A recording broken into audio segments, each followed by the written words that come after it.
Chapter 18. Let's check it out. On a fall afternoon, Nina's third-grade Girl Scout troop discussed the importance of dreams and goals. After their discussion, the girls fell silent when Helen, the troop advisor and Nina's mom, pulled out a brightly decorated can. This, girls, is a dream keeper. I want each of you to write one special dream that you want to accomplish this year and deposit it here. We'll try to make every dream come true, and in spring we'll open this and see how many we've accomplished. She distributed paper and pens to the girls. When they were finished, Helen picked up the first slip of paper. It was Sarah's. She had written, "Go horseback riding." Helen smiled with relief.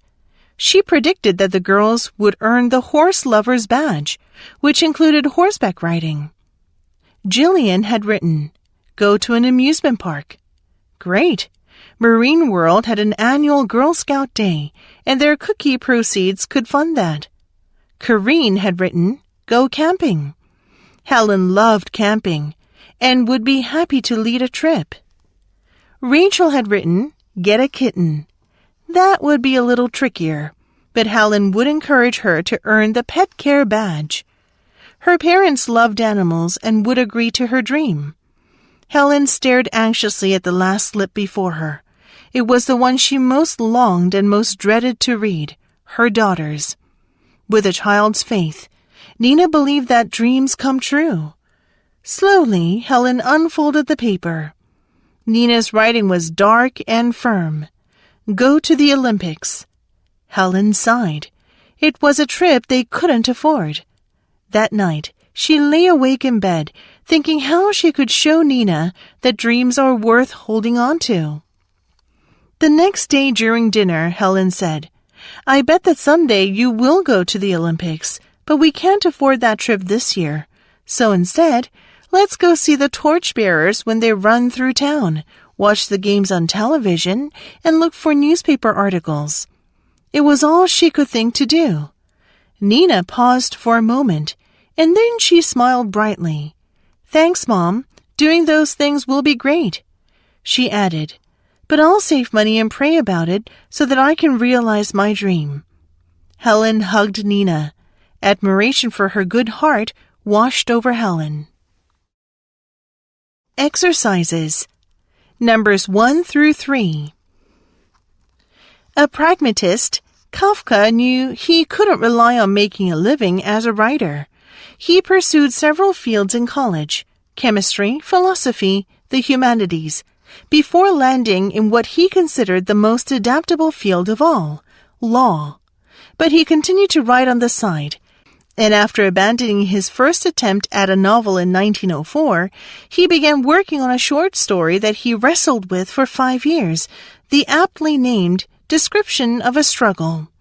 To break up all his legal studies, Kafka took a philosophy course in Schopenhauer. During one class, his young lecturer called Friedrich Nietzsche a fraud. Kafka objected. The two got into a debate that went on for hours after the class ended. The man was Max Brod, and he became one of the best friends Kafka ever had. Brod was a self-proclaimed polymath, writer, poet, musician, philosopher, critic, and Kafka agreed to show him a draft of his short story. Brod read it and spotted Kafka's gift. He insisted Kafka publish it immediately, but the self-hating writer resisted. The more Kafka questioned his abilities, the more Brod encouraged him. It was the first of a lifetime of such encounters.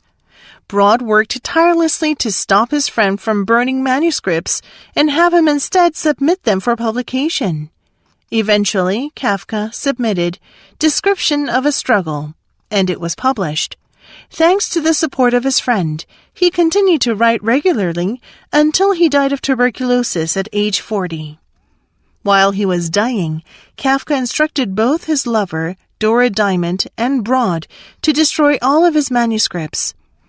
Diamond complied and burned every piece of his writing she had. Broad, however, ignored Kafka's demand and set about the task of editing and publishing every story in his possession, including America, The Trial, and The Castle. Without Broad's denial of a deathbed request, the world may have lost some of the work of one of its most creative authors, whose dark imagination and deep feelings of alienation and frustration with modern life fueled a new generation of writers. Numbers 4 through 6. For Cindy, mastering reading and writing was the most difficult thing to accomplish all throughout her education. In the 2nd grade, Cindy received an individualized education plan for reading and would be pulled out regularly to go to the reading class. Fellow students often teased her when she was asked to read out loud. Seeing the teacher reach for the candy jar to randomly call on a student to read out loud made her sweat. When she took tests, Cindy felt horribly embarrassed when she was the last one still working. She would begin to rush through the end, and her scores suffered because of it. When Cindy was in 4th grade, she and her classmates were taking a standardized reading test in the computer lab. The librarian, Ms. Rose, supervised them. Once again, Cindy got to the point when she was the only one left in the computer lab. She felt extremely embarrassed and stupid. Then Ms. Rose came over to her and said, "You know, the people who usually take the longest on a test often do the best." Wow, her words changed Cindy's whole life. From that point forward, she never cared if she was the last to finish, and she stopped rushing to the end of her test when she saw that her classmates were finishing up. There is no empirical truth to Ms. Rose's comment. People who take longer do the best. But Cindy wouldn't have any reason to doubt it. To her, the gist of this message was, "I'm not stupid. I can do anything, given enough time." The act of believing the message made it functional for her. The clever librarian crafted a simple, positive comment that captivated Cindy because it surprised her. The element of surprise created a brief moment of mindset revision whereby Cindy accepted this comment and formed a new belief. Now relaxed and confident, she inevitably took her time and performed more successfully. Even if she didn't experience immediate success, her expectation of achievement itself would serve to affirm a successful mindset.